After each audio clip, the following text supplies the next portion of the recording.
entender cuáles son los efectos posteriores y poder regular a conveniencia la solución de estos. Bueno, una parte complementaria de la teoría del conocimiento es que entendamos que si la educación es un fenómeno social, pues podemos estar de acuerdo en que la psicopedagogía juega un papel importante, sobre todo pues quizás en la educación básica, pero a mi juicio no es lo esencial para resolver la educación. Tan no lo es que eso es lo que se nos impone. La verdadera esencia de la educación está en la sociopedagogía, de lo cual no sabemos nada, o prácticamente nada, y eso no es casual, ¿sí? Justo porque en una sociedad capitalista esto es lo que más se nos escamotea, esto es de lo que se nos despoja, y por lo tanto hay que procurarnos una mayor capacitación en estos aspectos de la sociopedagogía y exigir un proyecto educativo que contenga estas propiedades, estas características de la sociopedagogía. Bueno, un segundo criterio para juzgar un proyecto educativo, el primero hemos dicho es lo intelectivo, todos los aspectos que tienen que ver con la razón, con el pensamiento, con los juicios psicológicos deductivos, pero un segundo gran criterio es entonces el criterio moral. La teoría de la moral es la ética. Por lo tanto, podemos decir que también necesitamos entonces juzgar un proyecto educativo que se nos ofrezca, el que nosotros elaboremos, someterlo al juicio de la ética. Y esto no es un asunto trivial, es incluso, si hablamos de la sociopedagogía, un aspecto esencialísimo. La razón es la siguiente: solemos confundir que la moral, o así nos enreda este sistema social en el que vivimos, y que la moral es algo inherente solamente a la religión. No. Las religiones solamente diseñan códigos morales dentro de toda una teoría de la moral social, de la moralidad social. Solemos también ser víctimas de la confusión de que el acto moral puede ser de los individuos, por ejemplo, con la naturaleza. Y no es así. La ética, la teoría de la moral nos enseña que la moral es un acto solamente entre los individuos, entre los seres humanos, en tanto esto es un acto consciente y de reciprocidad entre los seres humanos. Y entendido así, podemos entender subsecuentemente que la moral a lo que nos va a llevar es a entender el proceso de humanización del ser humano. Y no nada más así porque sí, ¿no? Que parece hasta redundante decirlo. No, es la humanización del ser humano por el ser humano mismo. Es decir, en el proceso educativo somos nosotros los que estamos educando, formando a otro ser humano. Lo estamos humanizando. Y en ese proceso nos estamos humanizando a nosotros mismos.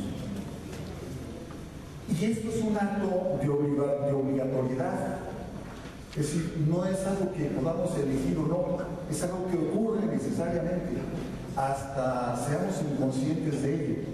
Cuanto más inconscientes seamos de este proceso, el acto moral se empobrece, la valoración moral se empobrece entre nosotros mismos. Pero tanto más conscientes seamos de que esto es lo que está ocurriendo, tanto más se enriquece este proceso de humanización.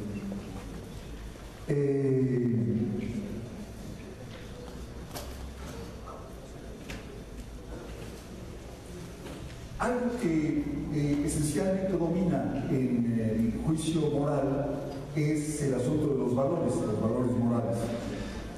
Se considera que un valor ¿Qué es un valor moral? Es aquello que es socialmente bueno para la sociedad. De ahí que si nosotros vamos a juzgar un proyecto educativo del Estado, tenemos que hacerlo en cuanto a qué tanto responde a aquello que es bueno para la sociedad.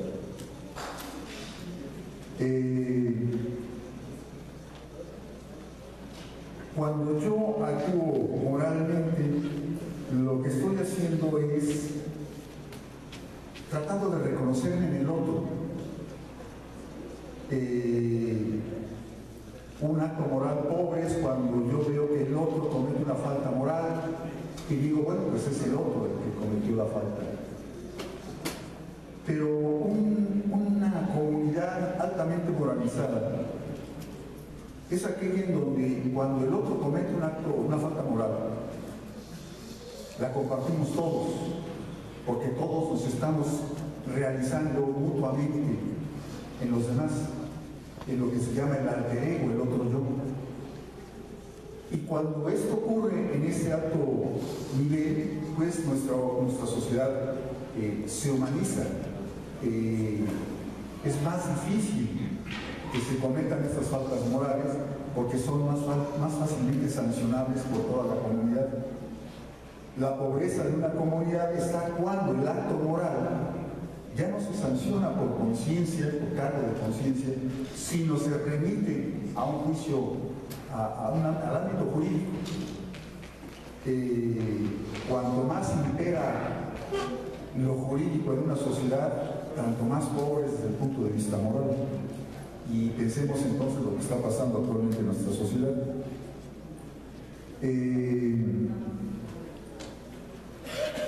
De manera que pues en estas relaciones como nosotros nos humanizamos, se impone pues la necesidad de un cambio drástico de nuestra sociedad. Si bien le pensamos, cuanto más le pensamos, más vemos que esto choca con nuestra sociedad actual. O sea, no es posible que esto se realice en nuestra sociedad actual, a la que le caracteriza el egoísmo, la mezquindad, el relativismo, el individualismo, el aprovecharse los unos de los otros, ¿no? Esta actitud gandalla, ¿no? Todos contra todos, ¿no? Una actitud oportunista, ¿no? Algo podremos hacer o debemos hacer para que nuestra sociedad no caiga cada vez más en esto, pero debemos estar conscientes de que esto es inevitable en este sistema, en este orden de cosas. Y debemos asumir la conciencia clara de lo que realmente se necesita es cambiar el orden de cosas. Necesitamos otro orden social, otro régimen económico, social y político. Porque no es cambiando los valores como va a cambiar nuestra sociedad, es cambiando nuestra sociedad como vamos a poder impulsar un cambio de valores. Bien, finalmente debo hablar de un tercer criterio para la valoración del proyecto educativo, y es el criterio de lo estético. La estética tiene que ver, y aquí va a ser un complemento esencial para lo moral, y por eso hablaba yo de lo ético estético, tiene que ver con nuestra identidad, con el alter ego, el que sepamos reconocernos en el otro como el otro yo.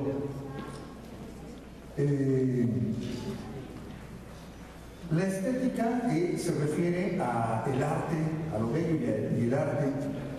Y el arte no es otra cosa, en esencia, que la capacidad humana creativa. Vean la importancia que esto tiene en el ámbito de la educación. Cuando una persona crea una obra de arte, se puede sentir orgulloso de ello, porque en ello se ve a sí mismo realizado. Un obrero, cuando fabrica una pieza, se siente orgulloso de su trabajo porque se proyecta en él o se siente realizado en él.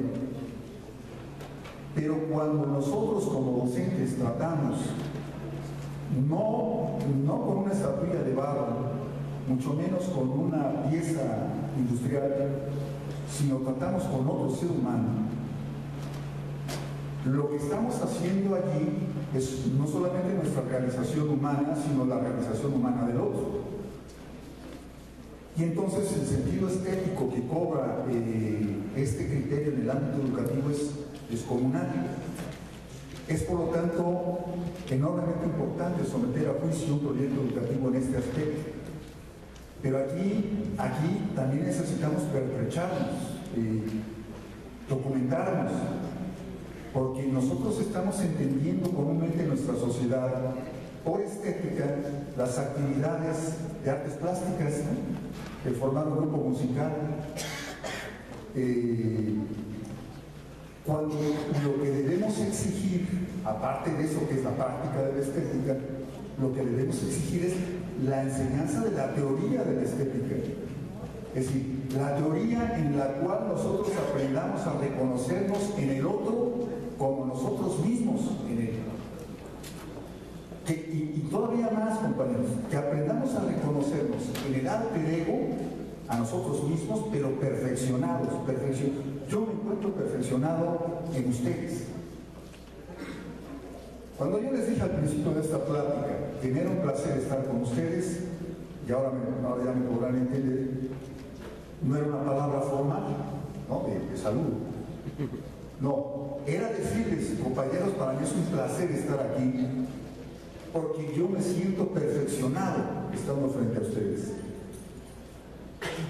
Porque reconozco el alto nivel de conciencia, reconozco la labor que ustedes realizan, reconozco el problema crítico que estamos enfrentando en este momento en nuestra sociedad para transformarla y cómo hay poderosísimas fuerzas oscurantistas que están cerrando el paso al cambio de la sociedad. Y este cierre al paso del cambio inevitablemente nos va a llevar tarde o temprano a una confrontación violenta. Y ese es el gran problema. No voy a entrar más por ese camino. Hablando de lo estético, pues el arte como la capacidad creativa es crear en el otro lo que nosotros queremos como nuestra propia proyección y nuestra propia perfección. El reconocernos pues plenamente humanizados.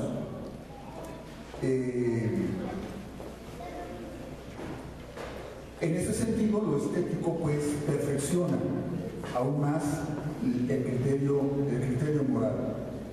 Y de ahí la importancia de lo ético-estético.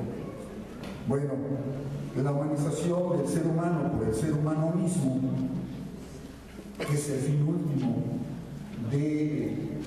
hablando filosóficamente, el fin último del trabajo educativo, debe contemplar, debe considerar pues esencialmente esta parte de lo estético.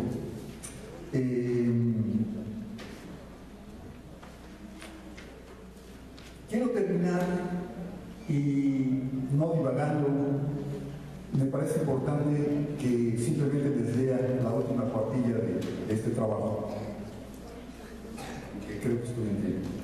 Dice lo siguiente: hemos visto que la estética es, en su esencia, la capacidad humana de reconocerse a sí mismo en su obra. El ser humano va a ser reconocido en su obra, a sí mismo y perfeccionado. El ser humano ha evolucionado de su existencia como un grupo símido-antropomorfo a las distintas especies de homínidos y entre ellos aquel del cual ha devenido nuestra sociedad actual. El ser humano desde siempre ha nacido en sociedad, así sea que esa sociedad haya sido la de los pequeños o grandes grupos tribales de simios. Es por ello, como lo dijera Marx y Engels, que el ser humano es un ser social por excelencia. No decía yo que la sociopedagogía, más bien dicho al revés, por eso decía yo que la sociopedagogía era la esencia del proceso educativo. Más aún, el ser humano se hace un ser humano no solo por nacer en sociedad, sino porque es la sociedad la que lo crea como un ser humano. El ser humano, fuera de la sociedad, dependiente por entero de sí mismo y de la naturaleza, se animaliza, pierde su condición de ser humano precisamente en la medida que pierde su dependencia a las relaciones humanas, que son económicas, sociales, políticas, científicas, culturales, etc. Todavía más, la sociedad humana misma también pierde algo de riqueza dada en su diversidad con la exclusión de aquel. En esa conclusión de origen estético, el ser humano es el que hace al ser humano en sociedad. Y concluyo. Establecimos desde el primer momento que evaluar la propuesta de un proyecto educativo, cual fuere, implicaría el que antes tuviésemos, así fuese puntualmente en general, una firme idea de la educación que juzgamos buena para la sociedad. Y adelantamos que esa firme idea no sería otra cosa que un criterio o juicio científicamente fundamentado como nuestro patrón de medida para valorar.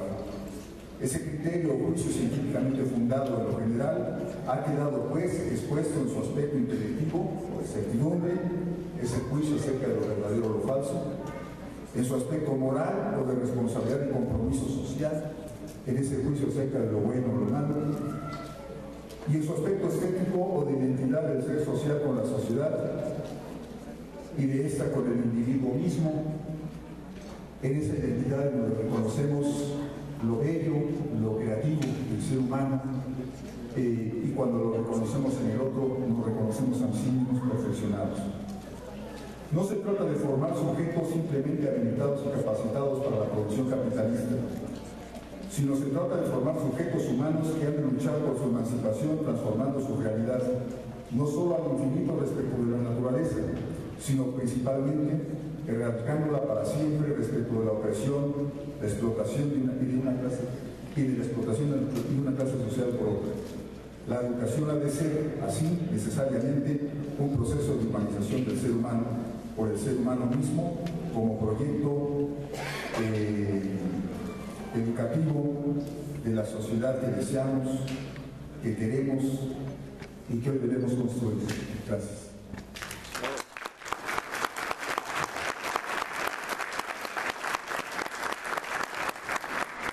Bien terminada la intervención del doctor Luis Ignacio Hernández Ibarri, les comento a todos los panelistas que después de la intervención de los tres panelistas tendremos una sesión de preguntas.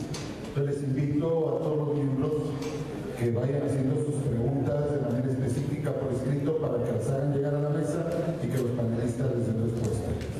Bien, enseguida permítanme presentarles a ustedes al señor Guillermo Juárez Padilla, prosecretario de Trabajo del Sindicato Mexicano de Electricistas. Bienvenido. Nos va a dar un mensaje a toda la conferencia.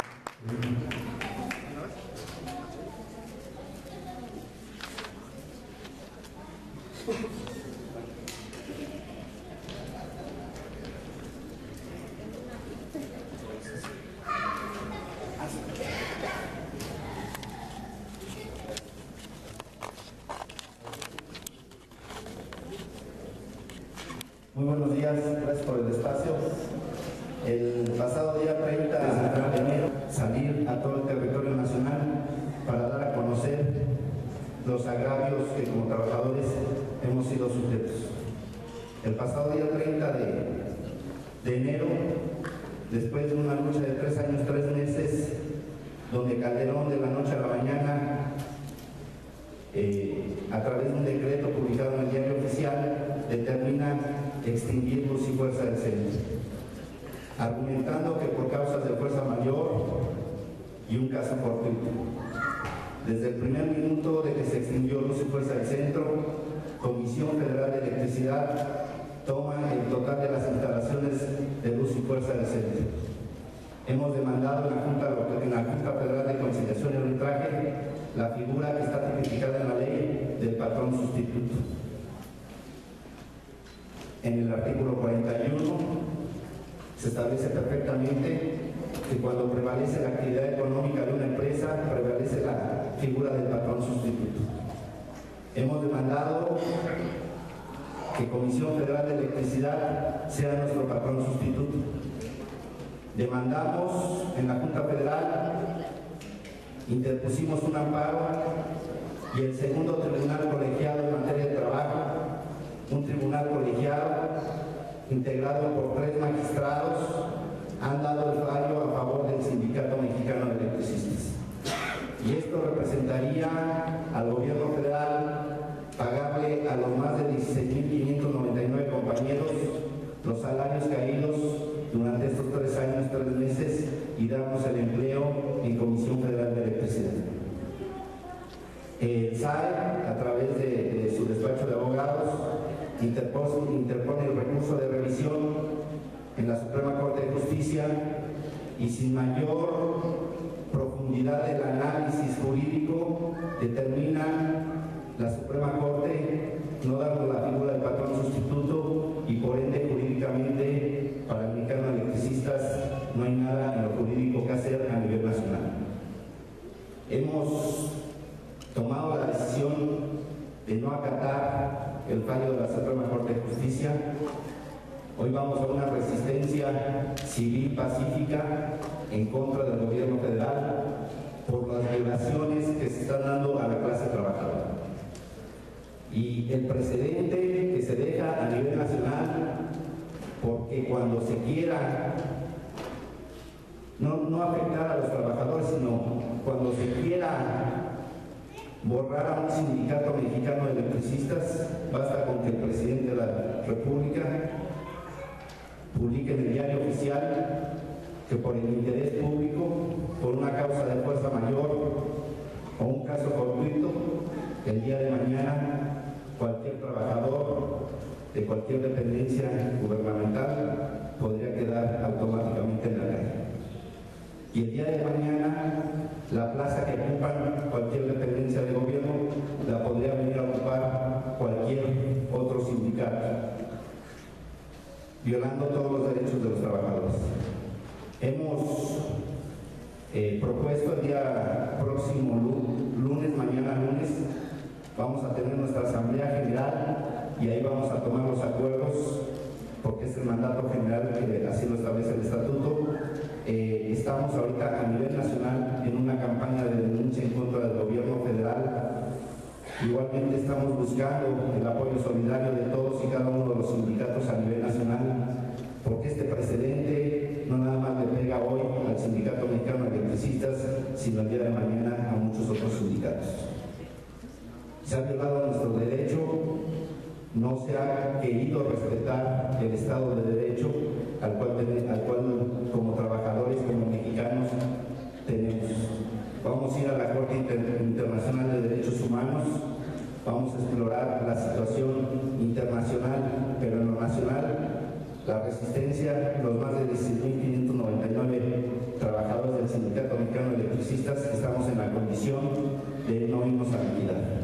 Y vamos a dar la pelea con todo, agradeciendo de antemano que durante estos 3 años, 3 meses, han dado el apoyo solidario muchos sindicatos como estos, en apoyo al Sindicato Mexicano de Electricistas. Yo agradezco, profesor Artemio, los espacios que hoy se nos brindan para salir a denunciar todo el atropello que hoy somos víctimas. Estamos, desde luego, solicitando el apoyo solidario de todos y cada uno de los sindicatos a nivel nacional en defensa de los derechos de los trabajadores por el precedente, porque hoy le pegan al Mexicano de Electricistas, el día de mañana puede ser cualquier otro sindicato, cualquier otro trabajador que de la noche a la mañana dejan en el desempleo a más de 44,000 familias.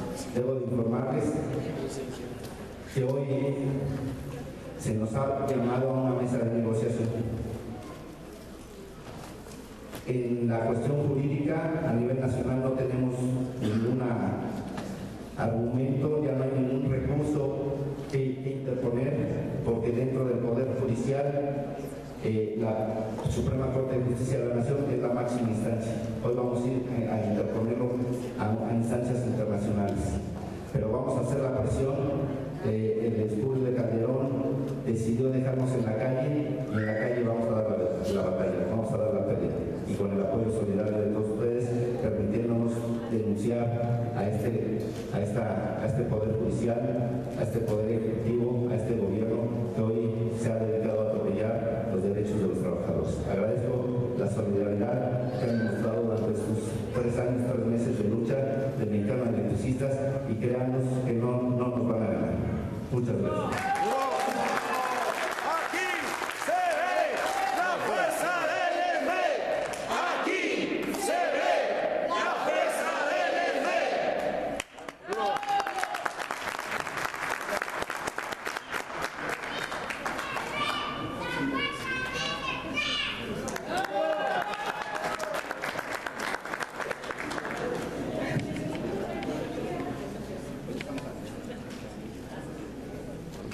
Bien, continuando con las tareas de organismos internacionales, como factor que pervierte la política educativa, viene con nosotros el doctor César Navarro Gallego, investigador, catedrático de la Universidad de la Bogotá.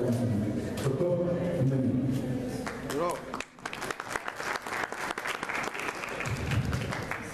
Buenos días. En realidad, debo decir que ustedes, de acuerdo al programa, saben que estaba programado nuestro estimado amigo, compañero y también partícipe en muchos otros eventos del Comité Ejecutivo Nacional Democrático del CENTE, Luis Hernández Navarro, programado para este tema que, por supuesto, él conoce, ha sido parte activa de la lucha magisterial, la formación de la CENTE y, por supuesto, un analista muy destacado del sindicalismo mexicano.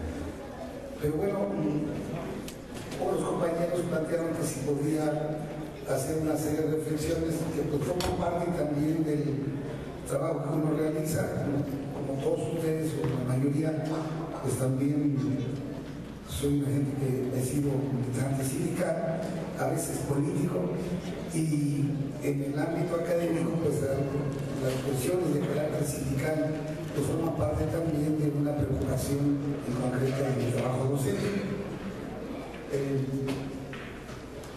Como historiador es una de las cuestiones que me ha interesado mucho indagar y intentar conocer, porque también no solamente el trabajo docente, sino también en función de la militancia política. Entonces voy a dar algunas reflexiones que permitan quizá abrir la discusión entre ustedes en torno a eso que se está señalado en el temario como las características del sindicalismo corporativo y el impacto en la política educativa. Un poco por ahí iría esta intervención, repito, planteada casi de manera espontánea para esta sesión. Bueno, yo empezaría diciendo, compañeros, voy a hacer una serie de reflexiones rápidas, que el sindicalismo mexicano tiene una serie de características que no son similares a la mayor parte de las organizaciones de América Latina. Cuando uno conversa con trabajadores de otros países y les explica las características del sindicalismo mexicano, no entienden cómo operan, qué representan y qué son los sindicatos. Porque efectivamente una de las características de la mayor parte de los sindicatos en México justamente contienen estas características que se enuncian en la temática. Un sindicalismo corporativo, ya sé que hay segmentos, hay sindicatos, uno de ellos justamente el que están tratando de desaparecer, extinguir el sindicato mexicano de electricistas, hay sindicatos independientes, representativos como sindicatos pequeños y corrientes democráticas y grupos de trabajadores democráticos dentro de esa gran estructura corporativa. Pero la característica de la mayor parte de los sindicatos no cumplen o no tienen la tarea para la que históricamente fueron creados por los trabajadores en el mundo. Los sindicatos de México, la mayoría, no defienden a los trabajadores. No están hechos para la defensa de los trabajadores. Por una serie de formas que adquirió el Estado desde los orígenes del siglo XX, desde el Estado se procreó, se alentó la cooptación de los sindicatos que habían surgido, o luego, después del triunfo del régimen revolucionario, la formación de los sindicatos fue alentada en la mayor parte de las ocasiones como un proyecto de control de la clase trabajadora desde el propio Estado. Y luego, cuando los segmentos sindicales o los trabajadores se opusieron a esas formas de control del propio Estado, pues se produjeron una serie de medidas que cercenaron, desaparecieron, golpearon o reprimieron a la clase trabajadora y a sus organizaciones sindicales.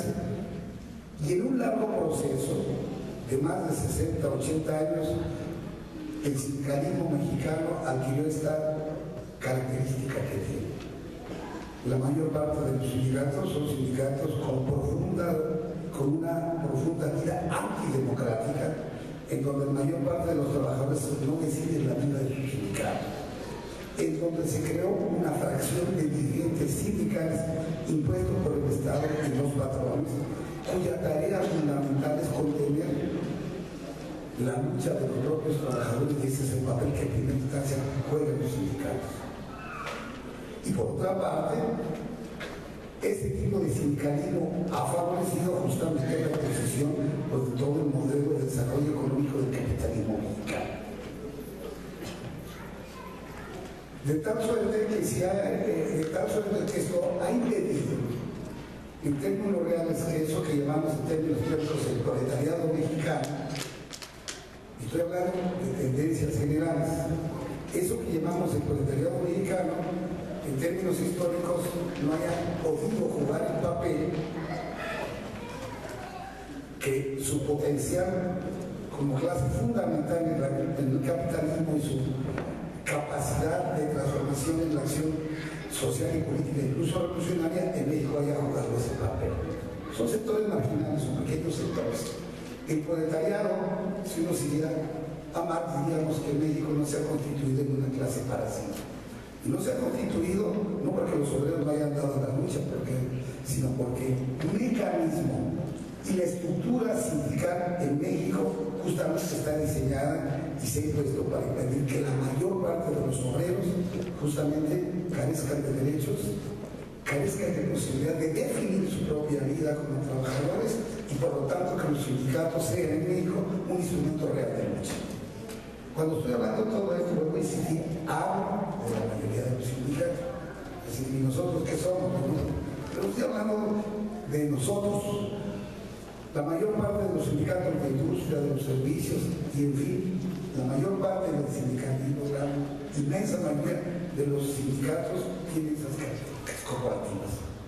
Y el corporativismo no surgió de manera espontánea, fue un proceso lento, sistemático, que se fue imponiendo e impidiendo efectivamente que los trabajadores tuvieran esta posibilidad. Yo digo que en México incluso tenemos sindicatos monárquicos. La herencia en algunos sindicatos, no voy a dar nombres porque luego algunos ya son casi representativos del nuevo sindicalismo. Algunos, no digo nombres, algunos tienen nombres casi hasta franceses, de generales. Pero la historia del sindicalismo, que ellos pueden encontrar en cualquier rango, son dirigentes sindicales en donde prácticamente la herencia se transmite. Y la permanencia de los dirigentes sindicales que encarnan ese corporativismo y el control, bueno, pues está presente en la figura más egregia de ese corporativismo durante 60 años, que fue Fidel Velázquez, que de 1940 hasta el año 2000, porque el canijo se tardó en morirse, y durante 60 años condujo la CTM, con un lapso pequeño que le prestó a Fernando Aguirre. 60 años dirigiendo un hombre decrépito, una especie de muerte viviente, pero que era dirigente de la clase obrera. Y cuando uno analiza el perfil de los dirigentes obreros, y pongo el ejemplo de la CTM, porque es el ejemplo más representativo, es en términos numéricos, la central más importante, bueno, eran todos muchachos de la edad de Fidel Velázquez. Muchos se murieron antes que Fidel Velázquez. Cuando se murió, quien lo sucedió era un dirigente de 80 y tantos años, Emilio González. Unos jóvenes. Y esos son los dirigentes históricamente en todo el siglo XX de la clase obrera. Eso no les olvide. Hay muchas características Pero además ese sindicalismo corporativo, por las formas que violaron la Constitución del 17, compañeros, cuando empiezan a reglamentar el artículo 123 constitucional, pues lo primero que hicieron, tampoco tiempo con la primera ley federal del trabajo, pues anularon el derecho de huelga. Hacer una huelga, compañeros, es más fácil, yo digo, rezando, confesando, pagando los derechos de entrada al cielo, que hacer una huelga en este país legalmente. Y la práctica anularon cuando la Constitución se planteó en 1917 era que los trabajadores ejercerían el derecho a huelga como una atribución de un derecho. Pero en este país, y el INE es uno de los ejemplos, ejercer el derecho a huelga pasa por la aprobación, no de los trabajadores, que serían los que tendrían que ejercer el derecho, pasa por las instancias oficiales que hay de trabajo. Y ustedes ya saben, la gente democrática, los defensores de la clase obrera como Javier Lozano. El ejercicio de huelga fue anulado en la práctica. Y cuando los trabajadores han hecho efectivamente en la historia del siglo XX huelgas, ha sido en momentos y en condiciones que lo han hecho, como lo hacen los maestros generalmente, no llamamos huelga, pero es un paro, de hecho, en términos de facto o en condiciones cuando ha habido momentos de independencia real de los trabajadores. Pero el derecho está anulado. Ejercer el derecho a huelga se vuelve casi imposible. Por eso amenazan a los chavos y todo, emplazan a huelga, pero esta es una forma de negociar con los patrones. Pero las huelgas nacionales generales con otros países, la última que existió fue en 1934, antes del periodo de ascensión de Fidel Castro, por otra razón. La libertad de organización sindical, en México no existe libertad de organización sindical, aunque en los últimos años se reformó, pero desde 1930 hasta los años 90, compañeros, la reglamentación del artículo 123 señalaba que solamente podía existir un sindicato de rama del país. Y entonces, ¿en dónde la libertad sindical, que fue una de las aspiraciones, que los trabajadores definieran en qué sindicatos se formaban? Podía haber 5 o 10 sindicatos en una institución. Uno de los retos del corporativismo fue que se formaron sindicatos únicos, o al final de cuentas solamente se recogieron sindicatos únicos en las empresas, en las instituciones del Estado o las empresas privadas y públicas como parte del corporativismo. Luego me voy a referir a eso brevemente. De tal manera que el control hegemónico unitario de la clase obrera y de los trabajadores en general adquirió este rango y este perfil del corporativo. Y los que ejercen, y los primeros que corren en este país a los trabajadores, cuando los trabajadores intentan modificar las relaciones injustas de trabajo, de opresión, de explotación, son los líderes sindicales. Los encargados de correr a los trabajadores en primera instancia son los líderes sindicales. Y aplican la cláusula de exclusión y otros mecanismos que tienen, porque el trabajador atenta contra la unidad del proletariado y la unidad del sindicato. Esa es la unidad de la mayoría del sindicalismo. De tal manera, y duele decirlo, pero los sindicatos en México son, en primer lugar, para instancia de los propios líderes sindicales, de los patrones y del sistema de reflexión. Y en medio de todo eso, pues se da la lucha de los trabajadores y ha sido tan compleja el poder modificar las relaciones de existencia de la clase obrera, y por eso la clase obrera, en la mayor parte de los casos políticamente, está sometida, sujeta. Y entonces el proletariado que vemos en los textos teóricos de Marx y todo demás, el papel, pues resulta que el proletariado no aparece. Y no aparece también porque el desarrollo mismo del capitalismo entre nosotros es diferente. Y es ahí donde pues, uno tiene que analizar la realidad del papel que juega la clase trabajadora en las condiciones de un país de un desarrollo capitalista como el nuestro. Nosotros somos un capitalismo de tercera. No somos el capitalismo que estudió Marx en el siglo XIX o el capitalismo del mundo desarrollado.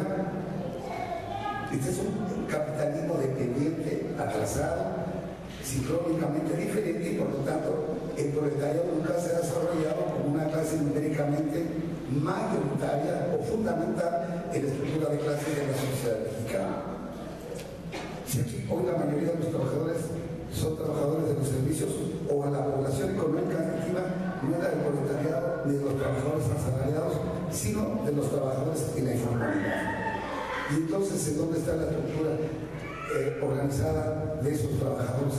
Cuando básicamente lo que podemos observar como tendencia es que, incluyendo el proletariado o la clase trabajadora fabril, hay un proceso de disminución por la vía del proceso de desindustrialización en muchos sectores o por la vía del cierre de empresas como las empresas públicas, en este caso una empresa pública nacionalizada como la compañía Lucifares. Entonces, estoy hablando de términos muy generales, otros días debatiremos muy acerca de todo esto que venimos planteando, pero tiene que ver con nuestro propio país. La vida del sindicato magisterial tiene las mismas características que el resto de los sindicatos, o de la mayor parte de los sindicatos. Hasta el año de 1942 hubo múltiples sindicatos de trabajadores de la educación a lo largo del país, múltiples, y dieron luchas importantes. Y no obstante, fue parte del proceso de unificación de la clase obrera que se dio bajo otros momentos. Yo diría que casi el único momento de independencia de la clase obrera mexicana fue cuando no estuvo temporalmente en momento de autonomía e independencia bajo la tutela del Estado, que fue entre los años de 1933 a 1938. Cuando fueron capaces de manera independiente y por sí mismos, y en un proceso unitario, de crear los modernos sindicatos mexicanos de los trabajadores.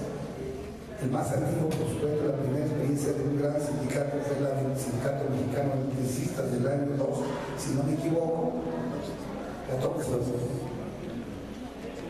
Pero luego los grandes sindicatos, el ferrocarrilero, el petrolero, el minero, el ferrocarrilero, entre otros sindicatos, son de los años 30 y el 38, o cuántos, 36, se forman sindicatos petroleros. Y fue un proceso unitario. Un proceso unitario donde se avanzó de los sindicatos de rama o por agrupación a los grandes sindicatos de rama industrial. Pero fue sobre la base de sindicatos independientes. Vayamos el sindicato petrolero, no hablar de otros. Pues, sí, hay participación cercana, si no quiero hablar más de los amigos, ¿verdad? Pero el sindicato petrolero, ya les por estar hablando, ¿no? El sindicato minero, como el sindicato ferrocarrilero, el sindicato petrolero, fueron producto de una acción independiente, no los creó el Estado, sino los sindicatos. Y fueron producto de los militantes, de los trabajadores de izquierda, de los trabajadores con posturas socialistas, anarquistas, marxistas, y esa fue la historia de ese sindicalismo. Y lograron efectivamente la idea de la unidad de los trabajadores en grandes sindicatos para fortalecer la unidad de los trabajadores. Y fue gracias a esa formación, de esa nueva estructura sindical, que fueron posibles las grandes medidas de transformación y que llevaron hacia adelante los proyectos más avanzados de la Revolución Mexicana. Permitieron la nacionalización de los ferrocarriles, más adelante la nacionalización del petróleo. Yo respeto profundamente al general Cárdenas y sin duda es el presidente más patriota que existió en el siglo XX, pero compañeros, si uno lee con detenimiento el proceso, como se lleva a cabo la nacionalización petrolera, es esencialmente una decisión y nación de los trabajadores. El general Cárdenas, todavía 20 días antes de la nacionalización, proponía una empresa mixta con las empresas norteamericanas y una empresa mexicana. Fue la acción legal de movilización, de organización y de la decisión de los obreros del heroico en aquel tiempo sindicato de petroleros de la República Mexicana lo que obligó a la nacionalización petrolera.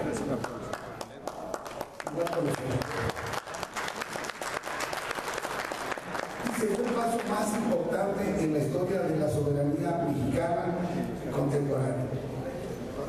Estoy poniendo el ejemplo de los petroleros, pero así fueron esos sindicatos. Y permitieron el periodo más importante de la conquista de los derechos. Y confluyeron luego en una organización, compañeros, que aunque no lo crean, ese proceso de organización de la clase obrera confluyó en una organización que se llamó, en sus orígenes, sigue llamándose la Confederación de Trabajadores de México. Y aunque todos no lo crean, compañeros, la CTM alguna vez fue decente. Alguna vez fue decente.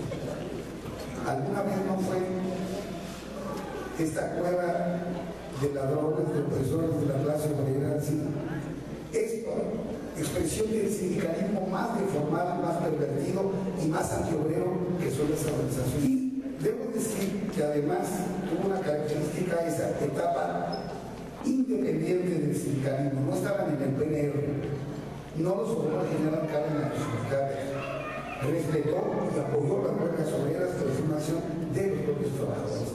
De ahí confluyeron segmentos de dirigentes sindicales tan importantes como el ingeniero Brian Míguez, dirigente del Sindicato Mexicano de Electricistas, Francisco. Confluyeron los dirigentes sindicales que venían de la licencia de la Confederación Sindical Unitaria de México, entre otros Valentín Campa, Hernán Laborde, el propio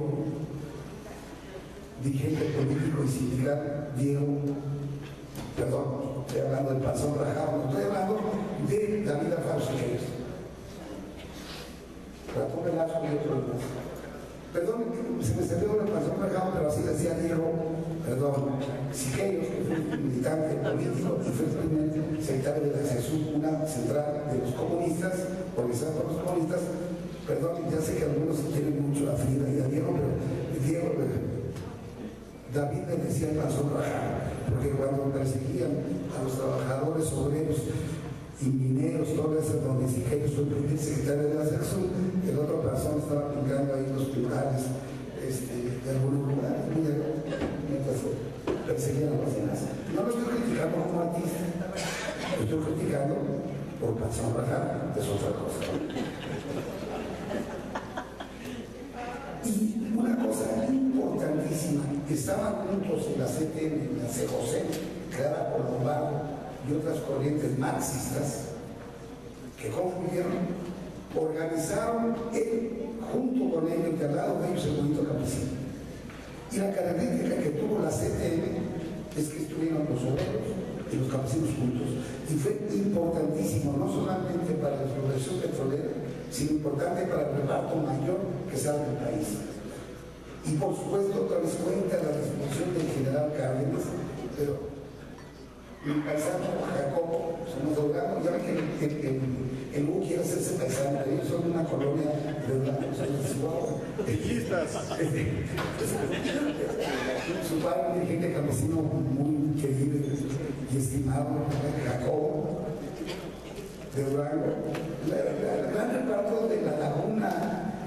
Por supuesto que la Cárdenas a persona y debe firmar todas las resoluciones presidenciales, pero tiene que ver con una serie de huelgas y luchas en donde el general Cárdenas tuvo que aceptar que la tierra tenía que ser repartida por la acción de miles de jornaleros y de campesinos. Pero también fue la acción del Valle de Mexicali, fue la acción de los indígenas, que siempre en lucha y resistencia del Valle de Yaqui, como también las luchas precedentes. Y sí es un gran reparto, pero fue la unidad de los campesinos y de los trabajadores.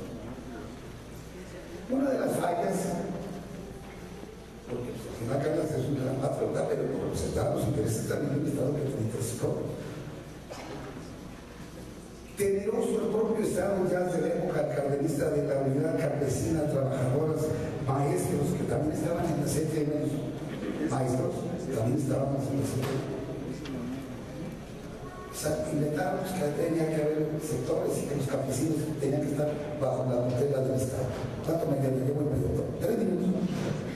3 por 5, 15 también. Tenían que estar bajo la tutela del Estado. Y ahí inventaron la peor organización campesina que existe en el país, la Confederación Nacional del Campesino. Y sacaron a los campesinos de la unidad de la CTM. Y la CNC, igual que los sindicatos, no repartizan por la tierra y por la era para controlar a los campesinos. Y esa ha sido la lucha de la CNC. Se aprovechan después de las luchas de movilización de tomas de tierra, a quienes entregan la tierra son a los de la CNC y no a los que los murieron a luchar. Está lleno de ejemplos, no puedo tener.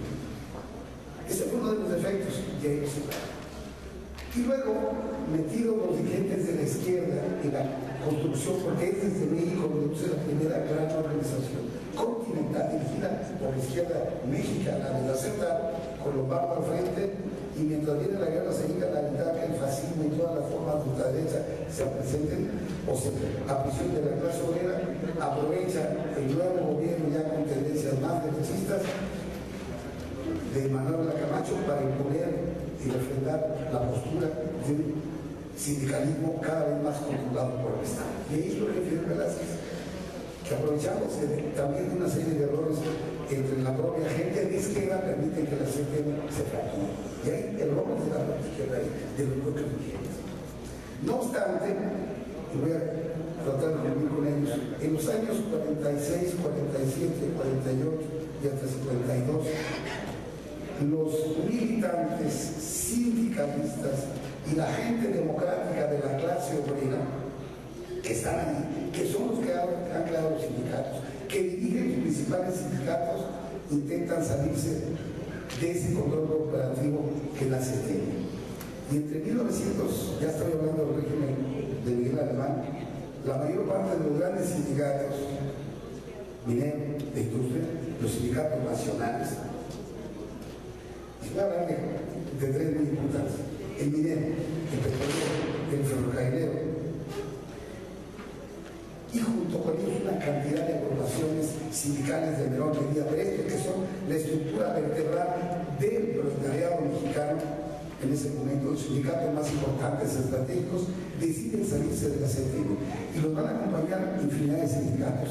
Y nuevamente vuelven a unirse grandes contingentes de campesinos en un proyecto unitario, que es la Unión General de Campesinos y Obreros, la Unión General de Obreros y Campesinos de México, dirigida por Jacinto López, por Lombardo y otros dirigentes. Y hay un intento de recuperar la autonomía que se pierde después del gobierno comunista. Y la manera como surge el charrismo, ese charrismo que todos conocemos, no es a partir de que le ganen a los democráticos la dirección de los sindicatos. Todos los sindicatos nacionales, el petrolero, el ferrocarril, el minero, por supuesto, y todos los demás sindicatos importantes de la UOC fueron ocupados por el ejército, la policía y las fuerzas federales. Y así impusieron a toda esta cámara de dirigentes y a sus elementos en los sindicatos nacionales. Y por eso pudo surgir este corporativismo, el chavismo y esta deformación del sindicato mexicano. Así llegaron, así están y así están mantenidos. La historia del CNT es la misma. Son 3 o 4 grandes cacicados. Primero el ingeniero, ya no me acuerdo cómo se llama, ¿cómo se llama el primer dirigente? Robles Martínez. Otra gran Jesús Robles Martínez, otra gran etapa de juventud y la etapa de Misterio, con algunos invitados. ¿Qué dijeron? Es la misma, son grandes caciques. Esa es la estructura del sindicato a lo largo de todo ese tiempo. Y contra esa se ha enfrentado el Ministerio Democrático a lo largo de toda esta historia. Es la historia del cacicato y un sindicato monolítico que representa, secuestra y determina la voluntad de los trabajadores. Y por eso existimos. Y es dentro del CENTE donde se han dado las mayores fuerzas de resistencia para un sindicato, contra un sindicato nacional pervertido como es el CENTE. Y esta es la expresión del CENTE.